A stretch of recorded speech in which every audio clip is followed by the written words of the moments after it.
বাঙালির কাছে দিনটি ঈদের দিনের চাইতেও হয়তো বেশি। বাঙালি তাদের স্বাধীনতা আবার ফিরে পেয়েছে মত প্রকাশের স্বাধীনতা, কথা বলার স্বাধীনতা, ভোটাধিকারের স্বাধীনতা, সংবাদ মাধ্যমের স্বাধীনতা। তাই তো সবাই সারা বাংলায় নেমে পড়েছে রাস্তায় বিজয় উল্লাস করতে। আজ মুক্ত আকাশে পাখি উঠছে, জাতীয় পতাকা উঠছে কোনো বাধা ছাড়াই।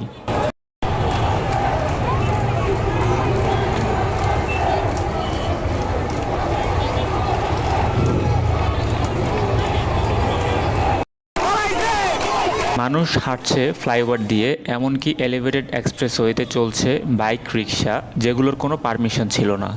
যেই ঢাকা শহরে মানুষ যানবাহনে বসে থাকে ঘন্টার পর ঘন্টা, সেখানে পায়ে হেঁটেই পাড়ি দিচ্ছে অনেক দূর। এর মাঝেই জনতা দখলে নিল গণভবন, প্রধানমন্ত্রীর কার্যালয়, সংসদ ভবন সহ সরকারি স্থাপনা। অনেকেই না বুঝে লুট করছে আমাদের টাকায় গড়া সরকারি সম্পদ। এখানে দেখা যাচ্ছে কয়েকজন ভাই গণভবনের একটি ওয়ালমেট নিয়ে যাচ্ছে, আরেক ভাই তো দুই হাতে দুইটি মুরগি নিয়ে যাচ্ছে। শেখ হাসিনার পালা মুরগি কার ভাগ্যে জুটল, একেই বলে রিজিক। এই প্রধানমন্ত্রীর কার্যালয় যে এরিয়ার সামনে দিয়ে চলতে গেলেও বাধা দেয়া হতো। এই হলো কার্যালয়ের অবস্থা। মানুষ যেভাবে ছাদে উঠে উদযাপন করছে, না জানি ছাদটিই ভেঙে পড়ে যায়।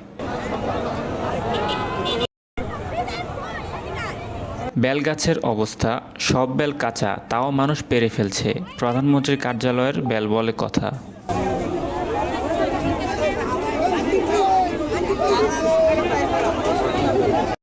আমাদের জাতীয় সংসদ ভবন পানির উপর ভাসমান, আর সাধারণ মানুষ ভাবতে পারে এটি হয়তো গ্রামের বাড়ির সামনের কুয়া। যে যেভাবে পারছে গোসল লাফালাফি করছে।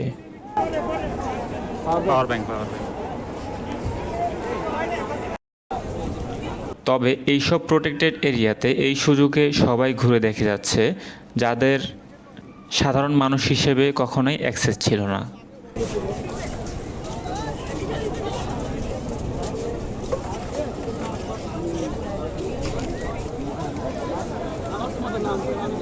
এইদিকে সংসদের উপর বড় করে একটি ব্যানার ঝুলিয়ে দেওয়া হয়েছে, যাতে লেখা জাস্টিস।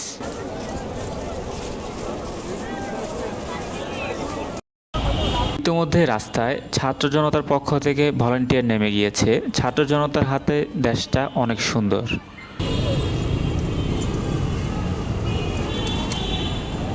আমরা সকলে সাহায্য করলে আমাদের দেশটাকে ইউরোপ বানানো সম্ভব।